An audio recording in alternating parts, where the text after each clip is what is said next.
Hi, let's work on the next tutorial. So we're tutorial 9, and this one we're going to study the influence of production limiters on your solution. We're going to see what are those production limiters, because the next one we're going to work in curvature correction. Okay, so remember that we have models. We know that these models are as good as the approximations and assumptions that you're putting into them. Or like I have in the slides, that all models are wrong but some are useful. Okay, so we need to know the limitations and some of the deficiencies, and these two tutorials we're going to address a little bit some of those problems that you will find. Okay, so the production limiters specifically will address what is when you produce excessive turbine kinetic energy, so how to limit that. So here we're going to, you have the case. Okay, well, not the case, here we have the mesh, so you need to do all the setup from scratch. In the previous one you have the case already working, but I'm going to show you the values and everything needed to run. So read the mesh. Okay, so in your case you will go here and you have the mesh. In my case I will open the case that already have prepared with a solution.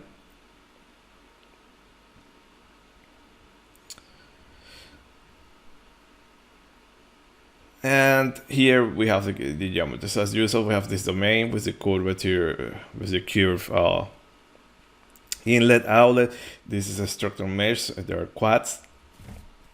And this is a typical airfoil that you will see in wind turbines. Okay. So a nice mesh could be better, okay, and we'll resolve it. So let's work in this case and see the influence of production limiter. So remember again that the lift and drag force are parallel and perpendicular to the incoming flow. In this case, the flow is incoming in this direction, so you need to do that rotation. So you can choose to do the rotation or redo the geometry, rotate everything. So let's go through the setup. So always remember, I like to use this vertical approach. So in general, choose pressure based steady. Then in models, you start to enable all the models. So in turbulence model, enable the k omega ST, and by default you have these options. Okay, so disable everything. See here that we're addressing the production limiters. Okay, production catalyzer, production limiter. And just want to point out, you have the theory, we address it in the course, okay?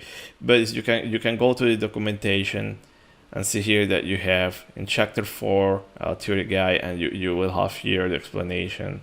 Okay, what are those production limiter? But basically you are putting a limiting function in the generation term. They call it G, I call it P. Okay, and here you have a little bit of the theory, very standard. Okay, so this is what we're doing. Just a brutal limitation. When you produce too much, just remove that from your solution. And that can be critical, especially when you are dealing with transition to turbulence. Okay, so usually this production, you will have it, as mentioned here, I will tell what to say, in stagnation points. So set up the SST, disable all your options. See here that you have also the curvature correction, the one that we're going to address later. And nothing else to do. Okay, then materials, and we're going to work with air, standard properties, nothing to change there. And cell zone, okay, you have this. Okay, so you select airs, you no source and nothing. Remember also you can set the operating conditions here, so standard atmosphere, boundary conditions. Okay, so here we set up boundary conditions. So again, we have the wall, this one, so you can explore in the mesh, you can look at the mesh and see what are each name to what surface it corresponds. We have the inlet, and for you will set up velocity inlet, this value, so is 7. Use any value of the turbulence model. We address that in the theory, so in this case I will put 510. Okay, then the outlet is a pressure outlet. Okay, and fix your pressure, your values. And the airfoil is a wall, set up there by the default, and that's all. Okay, nothing else to set up here. Reference values, use these values. Okay, So you just come inlet, put the velocity, and these are the values that we're going to use to normalize everything. Then go solution method. Okay, nothing else to do. Solution method. Again, we're working steady, so leave the default values.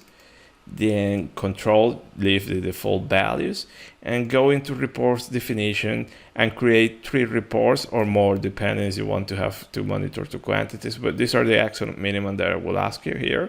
So create a monitor for CL, CD, lift coefficient, drag coefficient, and Y plus average in the surface. Okay, so remember that you go there, new, and you have the force here, leave, for instance, give it a name, where you want to compute it. You want to save it to a file, replot to a plot, or print in console. So choose your actions. And if you have the flowing coming in a different direction, you need to rotate. And in our case, this is okay. Okay. So for lift and drag, you need to define. So lift, you see that it's parallel to the x direction, and drag, sorry, was the previous one. This one's lift is perpendicular. Okay. Then we keep reading here. So residuals, use the standard values.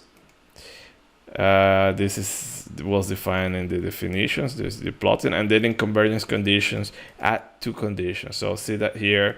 I know that in this case, if I don't put this on, it will converge really fast. So you add this second conditions. So see that we're adding one for CL and CD, and I'm using my standard values. Now 10 to the minus 5, ignore the first 20 and use 20 iterations to compute that. Probably it's a little bit large 20, you can put 10, but let's see what happens. Okay, so when these residuals and all these conditions are met, it will stop. Let's initialize. Okay, so compute that for the inlet, initialize, and as this is external aerodynamics, here we're using the full multigrid initialization can be helpful. Okay, so let's do it. Solve init fmg and yes. And as usual, let's take a look. You will see that it's a much better solution than put in a uniform field. Okay, so this is our pressure field, and with the velocity field, we have this. Okay, a nice initial condition. So we have that, and pretty much we're set to go. So nothing else to do. And let me press calculate 1000 iterations or whatever you want there, and calculate, and let's see what happened. Okay, our monitors and see the residuals, they are falling. Okay, in a monotonic way, this is what we want, but most of the time you don't get it. But see that the quantities is still oscillating a little bit more. So again, I'm stressing this, that do not rely on this monitor. See that they already converge. Okay, they arrive to your criterion, but still your quantities are still oscillating. So monitor also quantities of interest. So let's see when we arrive to a fully converged solution. Okay, after 152 iterations, all my conditions were fulfilled, residuals plus convergent conditions. So see that everything is very stable, and we have a statistically steady solution. So let's visualize the contours. Okay, so see that we have our solution, so a little bit separation, boundary layer, wall resolving, everything looks physically realistic. So see that we have the stagnation point, minimum velocity, maximum pressure, and specifically this is what we address with the production limiter. So sometimes in stagnation points you can produce too much turbine kinetic energy, and that can trip your boundary layer to turbulence. This is specifically very important as you are doing transition to turbulence. Okay, so we have this, but let's take a look at that production, the specific term that we are limiting with those limiters. So as you go into turbulence, you can access that information here. So see that you have production of K. So this is the one that we want to look. So we have a scale that probably is too large, you don't see anything, but as you look at here, you see that we know that from the theory, the turbulence is produced in the buffer layer. So you'll see that here, boundary viscous layer, laminar, and then you have the onset here of the instability, and you start to produce, okay? But let's take a look at the stagnation point, and let's change the scale. Instead of that, let's put from 0 to 1. Okay, 0 to 1.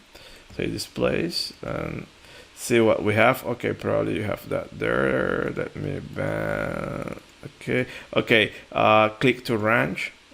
This select, and this is what we have. Okay. So see that we have here, we're producing. See that the idea now we have more than one. You're producing turbulence, viscous layer. Okay, everything laminar, and here you have the production. Okay, so you're adding that turbulent viscosity, the eddy viscosity. But see that maybe this can be, I know, physical behavior, who knows, okay, but see that in the stagnation point, you are producing too much turbulence there. So remember, so from aerodynamics, you see that here we have a favorable pressure gradient. So usually when you have this pressure gradient, you have laminar flow, which maybe we don't have here because you are producing. So how do we limit that? And that is the scope of those limiters. So as you go back, okay, and let's enable. So you have the production limiter. So as you enable this one, it won't change much, this one, but the production, then you have the production catalounder, which is, let's say, a more extreme one, and that one will add a larger correction here. So enable both of them. Okay, by default, Fluent enable this one, but in this case, doesn't make much difference. And enable the catalounder. And let's rerun the case. So let's save these figures just to compare. This figure is save picture, save, and I call it okay. This is okay, and then we compare with the new solution. Close. Let's initialize again. Okay, it's a good idea just to start from scratch. And I won't use the full multi-grid. Okay, and let me run. And let's see what we have. Okay, you will see that nothing changed, residuals, everything is the same. So here you have any influence here. The only thing is that you are adding that new limiter in your equation, but your residuals stay the same. So let's wait for the final solution. Okay guys, so we arrived. In my case, it converts 166 iteration. I think 10 more than the previous case, or a little bit more. Again, very nice convergence rate. We have everything. See that nothing changed much from the previous one, but we need to quantify that prediction there. So look at that. One thing that you can do is just compute, also take note of your CL and CD with and without limiters, and just compare the difference. I think there will be a difference small in this case, and don't recall, but just compare both of them. But we're going to see the largest difference when we quantify. So you go to contours again, and let's plot this one. So first, let's go back to velocity. So see that auto range, okay? See that pretty much is the same behavior, nothing changed. We still have our stagnation point there. We look at pressure, your stagnation point there. So nothing critical, nothing radical different. But you go to turbulence, and we plot production of K and outer range, and go from 0 to 1. You need to use the same scales. Soon, and well, clearly you see the difference. Now, the previous case, let me put it here. See that you were having this excessive production of K, and now by using the new limiter and seeing this seems more realistic, that what we will expect here. So you have this stagnation point, favorable gradient all around this area. So I won't expect that I will have that production there. So this is the influence of that limiters, and this is one of the solutions to one of the many problems that you will find in turbulence models. Okay, so all turbulence models, doesn't matter if you are RAMs, U-RAMs, SRS, they all have some deficiencies that somehow there are some techniques to solve, to find a solution to that problem. Okay, so let me close here and let me go a step ahead, okay, to do some additional plotting. Let me replot velocity. So remember that we have all this information available, and we can do a lot of sampling. So you can do sampling here in surfaces. You can create lines and sample along those lines. So here I already create those 2 lines. Let me show you what do I have in those, where are those lines. So you go select here. So see that one here, so I'm going to sample velocity profile and all my quantities. And I have another line here, okay? So almost in the stagnation point. So we can do the sampling there. You can create those lines. So here, let me give you the coordinates. So line 5 will be this one here. So you have your coordinates here. So you put the coordinates and then you will have the option create there. And line 6 is here. You can find another one. It's up to you if you want to do different plottings. So I would like to plot, and here in plots XY, I already create several plots there. So in this one, I'm plotting in line 5, production of K. Let me put a line there. And let's see what we have seen in the theory. So we know that close to the wall, we have the viscous boundary layer, so we're not producing K there. So as you look at here, you will see that close to the wall it goes to 0. So probably you will need to save this data and do the Y plus plot, that how we did in previous exercise. And you will see that for Y plus less than 10, you will see that these values are close to a 0. And then it will peak, and usually it peaks. We know that it peaks in the buffer layer. Okay, so as you put that here, you will see that this peak here will be between 10 and 30, and then it goes to 0, and it will balance with dissipation, okay, because it is in equilibrium, or we think it is in equilibrium. So as I go here and I choose dissipation, see that this is what we have in dissipation. So here, what is interesting, again, let me put the line that we have seen also that everything is dissipated at the wall. So I won't expect this one to go to 0 at the wall, and in fact see that it doesn't go to 0. But maybe it's a small value, okay?